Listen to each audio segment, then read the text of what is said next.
Medical, dental, AFMC এবং varsity ভর্তি পরীক্ষার জন্য অগ্নাশয় খুবই গুরুত্বপূর্ণ একটা টপিক। জীববিজ্ঞান দ্বিতীয় পত্রের তৃতীয় অধ্যায় পরিপাক ও শোষণে এই টপিকটা আছে। অগ্নাশয় সম্পর্কে শিওর শর্ট মেডিকেল সিরিজের ভিডিওতে আজকে আমরা কথা বলবো। অগ্নাশয় থেকে সর্বপ্রথম যেই জিনিসটা আসবে, যেই প্রশ্নটা আসবে, অগ্নাশয় কোন ধরনের গ্রন্থি বা কোন টাইপের গ্ল্যান্ড? অগ্নাশয় হচ্ছে একটা মিশ্র গ্রন্থি। কোন ধরনের গ্রন্থি? মিশ্র গ্রন্থি বা মিক্সড গ্ল্যান্ড। এখন গ্রন্থি কি? গ্রন্থি হচ্ছে specialised modified type of epithelial tissue. আমরা প্রাণী টিস্যু পড়ছি এসএসসিতে। প্রাণী টিস্যু 4 প্রকার। এপিথেলিয়াল টিস্যু বা আবরণী টিস্যু, এইটা হচ্ছে প্রথম প্রকারভেদ। দ্বিতীয়টা হচ্ছে কানেকটিভ টিস্যু বা যোজক টিস্যু। তারপরেরটা হচ্ছে মাস্কিউলার টিস্যু বা পেশি টিস্যু। তারপরেরটা হচ্ছে নার্ভ টিস্যু বা স্নায়ু টিস্যু।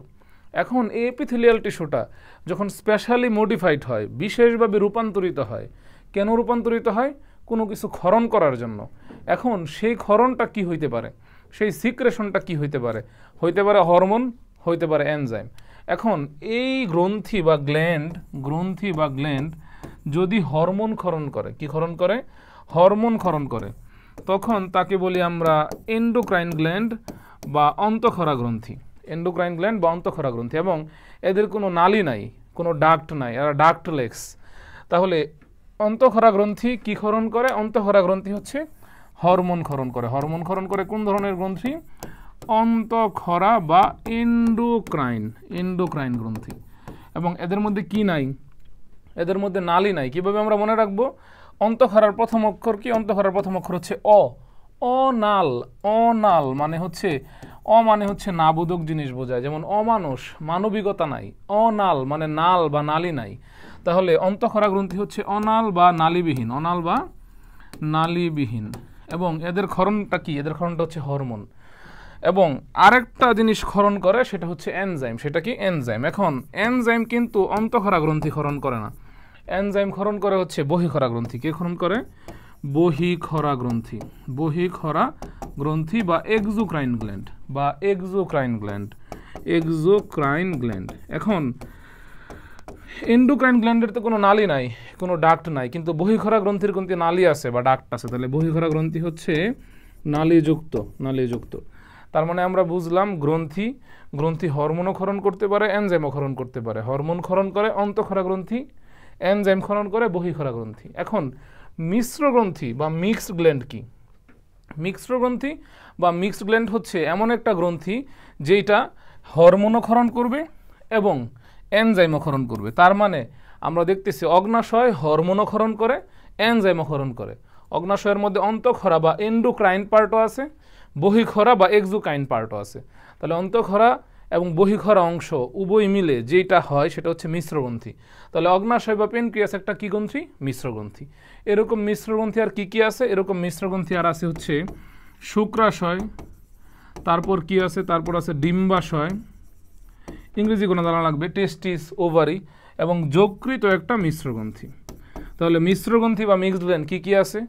অগ্নাশয় বা পেনক্রিয়াস, শুক্রাশয় বা টেস্টিস, ডিম্বাশয় বা ওভারি, যকৃত বা লিভার। এইটাও কিন্তু অ্যাডমিশন টেস্টে আসতে পারে। তো অগ্নাশয় কোথায় থাকে? আমরা এই ছবিতে দেখা যাচ্ছে, এই যে আমার অ্যাবডোমিনাল ক্যাভিটি বা উদরগহ্বর। এই যে উদরগহ্বরে এই যে যকৃত, তারপরে যে যকৃতের নিচে এই যে হলুদ মরিচের মতো যে অঙ্গটা, এটাই হচ্ছে অগ্নাশয় বা পেনক্রিয়াস। ঠিক আছে? আচ্ছা, তো অগ্নাশয় সম্পর্কে আমাদের কি জানা লাগবে? এই যে বেসিক, অগ্নাশয় একটা কি গ্রন্থি? মিশ্র গ্রন্থি। অন্তঃক্ষরা বহিঃক্ষরা অংশ আছে। অগ্নাশয় হরমোনও ক্ষরণ করে, এনজাইমও ক্ষরণ করে।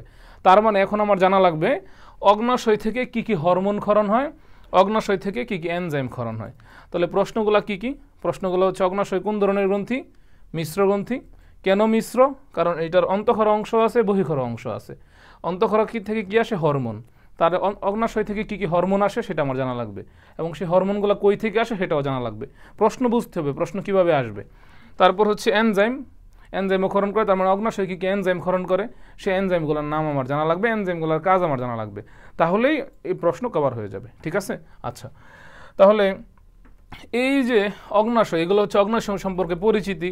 অগ্নাশয় কত সেন্টিমিটার লম্বা, কত সেন্টিমিটার চৌড়া, এই সব মাপ অ্যাডমিশন টেস্টে এমসিকিউতে জীবনেও আসবে না বা আসে না। জাহাঙ্গীরনগরের ডিতে আসতে পারে, মেডিকেলে এইসব মাপ যোগ আসে না, ঠিক আছে। তো অগ্নাশয় কোন ধরনের গ্রন্থি? অগ্নাশয় হচ্ছে একটা মিশ্র গ্রন্থি, এটা আমরা আগেও পড়ছি। অগ্নাশয়ের 3টা অংশ আছে, মাথা, দেহ, লেজ, ঠিক আছে। এই যে এটা হচ্ছে অগ্নাশয়ের হেড, এটা হচ্ছে অগ্নাশয়ের বডি, আর এটা হচ্ছে অগ্নাশয়ের টিল বা লেজ। এগুলো লাগবে না।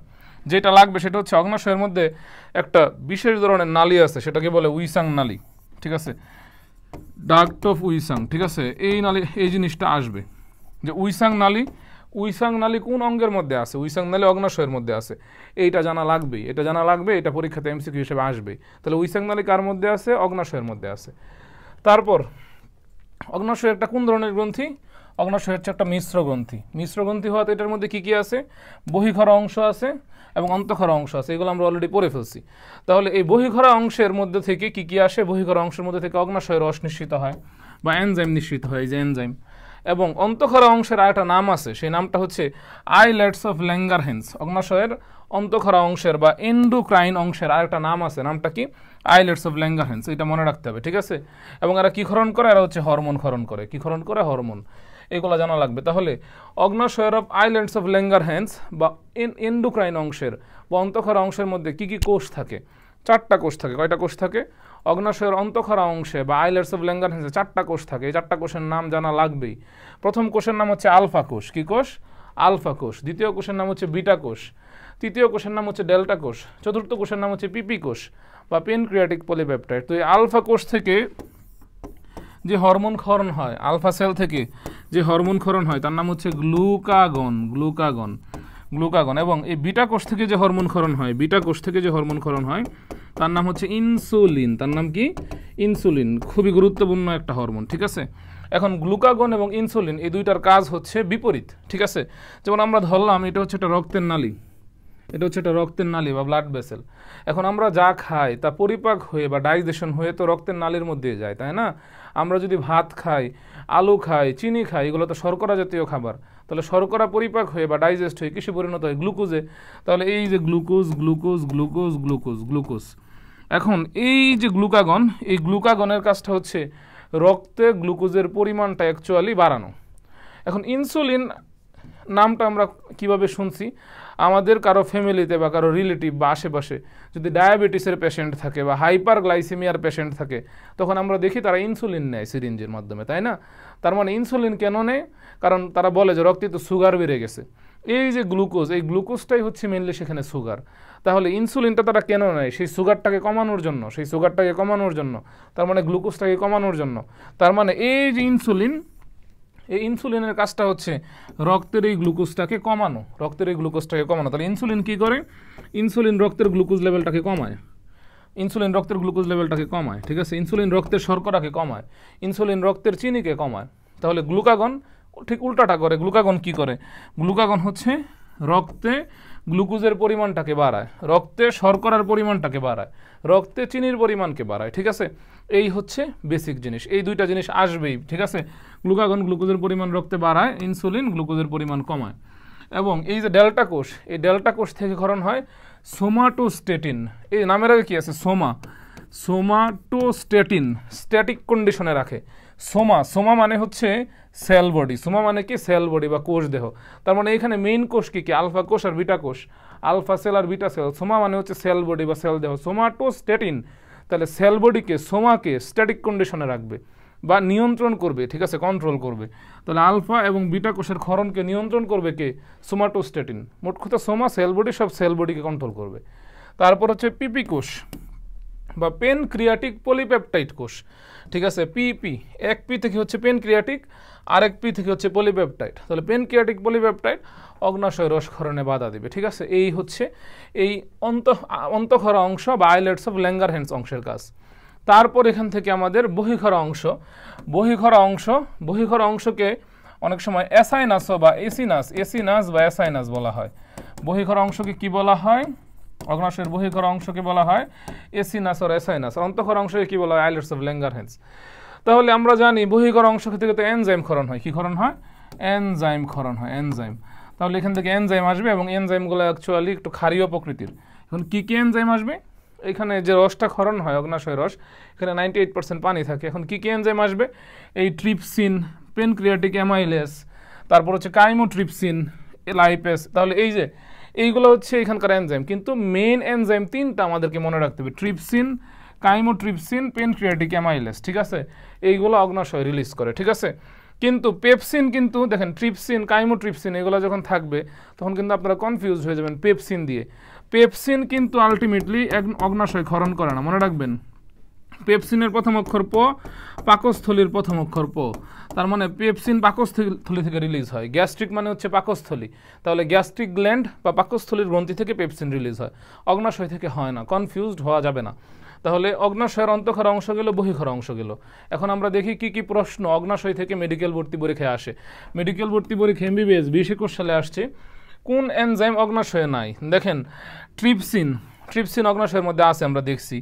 এই অ্যামাইলেজ, এটা অগ্নাশয়ের মধ্যে আছে আমরা দেখছি। কিন্তু এই যে টায়ালিন, এই টায়ালিন কিন্তু লালারসে, টায়ালিন লালারস বা স্যালাইভাতে পাওয়া যায়, ঠিক আছে? মল্টেস, তারপরে সুক্রেস, এগুলো হচ্ছে ডাইস্যাকারাইডেস, এগুলো আন্তরিক রসের এনজাইম, ঠিক আছে? কিন্তু অগ্নাশয়েও মল্টেস অল্প পরিমাণে থাকতে পারে। কিন্তু এই টায়ালিন যে লালারসে বা স্যালাইভারি জুসের মধ্যে থাকে, এটা আমরা সবাই শিওর। তাহলে মেডিকেল ভর্তি পরীক্ষায় 2021-এর আনসার হবে টায়ালিন, ঠিক আছে? তারপরের প্রশ্ন BDS অর্থাৎ ডেন্টাল 19-20 সালে প্রশ্নটা আসছে। প্রশ্নটা কি? নিচের কোন এনজাইমটি অগ্নাশয় রসে বিদ্যমান? দেখেন সেম প্রশ্ন, অগ্নাশয় রসে কোন এনজাইম আছে? তার মানে এখানে আমাকে প্রশ্ন আসবে এই দুইটাই, অগ্নাশয় রসের এনজাইম এবং অগ্নাশয় রসের মানে অগ্নাশয়ের হরমোন। আচ্ছা, পেপসিন, পেপসিনের প্রথম অক্ষর প, পাকস্থলীর প্রথম অক্ষর প, তাহলে পেপসিন তো পাকস্থলীতে আছে, তাহলে পেপসিন তো অগ্নাশয় রসে বিদ্যমান না, তাহলে এ আনসার হবে না। তারপরে ল্যাকটেজ, দেখেন ল্যাকটেজ, মেলটেজ, এইগুলা মেইনলি অগ্নাশয়ের মধ্যে অল্প পরিমাণে থাকলেও এগুলো আন্তরিক রসের এনজাইম, ডাইস্যাকারাইডেজ এগুলা। কিন্তু এই ট্রিপসিন, কাইমোট্রিপসিন এইগুলা হচ্ছে মেইনলি অগ্নাশয়ের এনজাইম, একদম আমরা শিওর। তাহলে এটা আনসার কী হবে? এটার আনসার হবে ডি বা ট্রিপসিন, ঠিক আছে?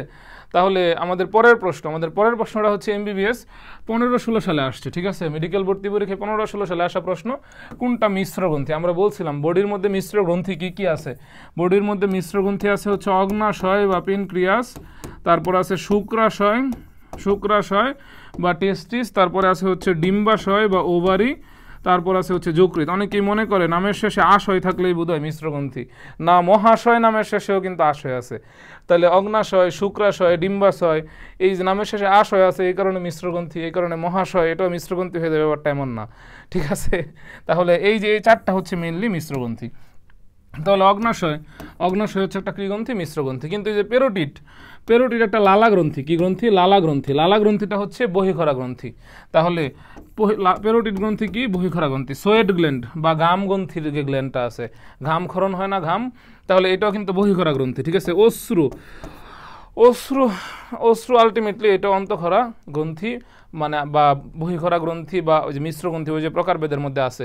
আমরা তো এখানে গ্রন্থির নাম আসছে, সেই হিসেবে অগ্নাশয় যে মিশ্রগ্রন্থি, এটা আমরা শিওর। তারপরের প্রশ্ন মেডিকেল ভর্তি পরীক্ষা MBBS 14-15 সালে আসছে। প্রশ্নটা কি? অগ্নাশয়ের আলফা কোষ থেকে কোনটা নিঃসৃত হয়? আমরা জানি আলফা কোষ থেকে গ্লুকাগন আসে, ইনসুলিন আসে বিটা কোষ থেকে। কোন কোষ থেকে? বিটা কোষ থেকে। লাইপেজ, এটা তো এনজাইম, তাহলে এটা প্রশ্নের সাথে সামঞ্জস্যপূর্ণ না। পেনক্রিয়াটিক পলিপেপটাইড আসে পিপি সেল থেকে। তাহলে আমরা দেখলাম সেই হরমোনের ছক থেকে এখানে প্রশ্ন আসছে, ঠিক আছে? তারপরের প্রশ্ন MBBS 11-12 সাল, মেডিকেল ভর্তি পরীক্ষা 11-12 সালে আসছে। প্রশ্নটা কি? অগ্নাশয় থেকে নিঃসৃত হয় না কোনটা? যেমন দেখেন গ্লুকাগন নিঃসৃত হয়, এই হরমোনটা আলফা সেল থেকে আসে। ট্রিপসিনও রিলিজ হয়, অ্যামাইলজ রিলিজ হয়, কিন্তু এই বাইল সল্ট বা পিত্তরস, ঠিক আছে? বাইল সল্ট বা পিত্তরস এটা তো যকৃৎ থেকে, কোন জায়গা থেকে আসে? এটা যকৃৎ থেকে ক্ষরণ হয়, ঠিক আছে? বাইল সল্ট বা পিত্তরস যকৃতে তৈরি হয়, তাহলে এটা আনসার হবে না, ঠিক আছে? আমাদের পরের প্রশ্ন, অ্যামাইলেজের প্রধান উৎস কোনটা? MBBS 10-11। অ্যামাইলেজ তো অগ্নাশয় থেকে আসে আমরা জানি, ঠিক আছে? যকৃৎ থেকে অ্যামাইলেজ আসে না, উদ্ভিদ কোষেও না, অঙ্কুরিত বীজ থেকেও না, তাহলে আনসার অগ্নাশয়। তারপর উইসাং নালী নিচের কোথায় অবস্থিত? আমরা তো বলছি যে শুরুতেই বলছিলাম ডাক্ট অফ উইসাং বা উইসাং নালী কোথায় থাকে? উইসাং নালী তো হচ্ছে এখানে অপশনে আসলে উইসাং নালী যকৃতে না, এটা অগ্নাশয় হবে। উইসাং নালী অগ্নাশয়ে থাকে, ঠিক আছে? উইসাং নালী অগ্নাশয়ের মধ্যে থাকে। তারপর হচ্ছে অগ্নাশয় রসে কোনটা থাকে না? দেখেন এই যে পেপসিনের প্রথম অক্ষর প, পাকস্থলীর প্রথম অক্ষর প, তার মানে পেপসিন অগ্নাশয়ে থাকে না, পাকস্থলীতে থাকে, এটা আনসার। তাহলে এইভাবে এখানে ঘুরায় ফিরে প্রশ্ন আসতে পারে। আবার সিম, অগ্নাশয় থেকে নিশ্চিত পাচক রস, মেডিকেল ভর্তি পরীক্ষায় 2-3। টায়ালিন তো লালা রস থেকে আসে, এটা আনসার হবে না। পিত্ত তো যকৃৎ থেকে আসে, এটা আনসার হবে না। ল্যাকটেজ, এটা আলটিমেটলি ওই আন্তরিক গ্রন্থির ডাইস্যাকারাইডেজ, এটা আনসার হবে না। পেনক্রিয়াটিক অ্যামাইলেজ বা অ্যামাইলেজ, এটা আনসার হবে। তারপর আবার সিম, এমবিবিএস 1-2 সালে, মেডিকেল ভর্তি পরীক্ষার 1-2 সালে আসে। দেখেন কত প্রশ্ন এখান থেকে আসছে। আইলেটস অফ ল্যাঙ্গারহ্যান্স থেকে কোন হরমোন নিশ্চিত, কোনটি নিচের হরমোন নিঃসরণ করে? আচ্ছা দেখেন, আইলেটস অফ ল্যাঙ্গারহ্যান্সের মধ্যে আলফা কোষ থেকেই কি আসে? গ্লুকাগন আসে। বিটা কোষ থেকে ইনসুলিন আসে। এই অ্যান্টারোগেস্টন এটাও আসে না এখান থেকে। ইস্ট্রোজেন, প্রোজেস্টেরন, এইগুলো তো আসলে আলটিমেটলি হচ্ছে নারীদের যে হচ্ছে তাদের যে বিশেষ হরমোন সেইগুলা। সো এইটা আলটিমেটলি আইলেটস অফ ল্যাঙ্গারহ্যান্স থেকে আলফা সেল থেকে গ্লুকাগন আসে। তাহলে এই যে বুঝতে পারতেছেন প্রশ্ন কিভাবে আসতেছে। এই যে এটা হচ্ছে চিটাগং বিশ্ববিদ্যালয়ের 21 সালের প্রশ্ন। প্রশ্নটা কি? ইনসুলিন নিঃসরণকারী গ্রন্থির নাম কি? অগ্নাশয়। অগ্নাশয়ের বিটা কোষ থেকে ইনসুলিন আসে, এটা আমরা জানি। তারপরে আমরা দেখি, থ্যাংক ইউ। তাহলে এই হচ্ছে অগ্নাশয় থেকে কী কী প্রশ্ন মেডিকেল এবং ডেন্টাল, এফএমসি এবং বিশ্ববিদ্যালয়ের ভর্তি পরীক্ষায় আসতে পারে। শিওর শর্ট মেডিকেল সিরিজে আমরা আবার অন্য কোনো টপিক নিয়ে আলোচনা করব, যেখান থেকে শিওরলি মেডিকেলে প্রশ্ন আসবে ইনশাল্লাহ, এবং যেটা পড়লে মেডিকেলের প্রশ্নটা মিস হবে না। তাহলে এরপর কোন টপিকে তোমাদের সমস্যা সেটাও তোমরা চাইলে কমেন্টে জানাইতে পারো, ঠিক আছে? এবং যদি এই টপিকের উপর পরীক্ষা দিতে চাও তাহলে আমাকে জানাইতে পারো, আমাদেরকে আমাদের ফেসবুক পেজে বা ইউটিউবে কমেন্ট করে জানাইতে পারো। আমাদের যে মিডিয়া টিম আছে সেখানে তারা তোমাদেরকে লিঙ্ক প্রোভাইড করে দিবে। সবাই ভালো থাকো, সুস্থ থাকো, আল্লাহ হাফেজ।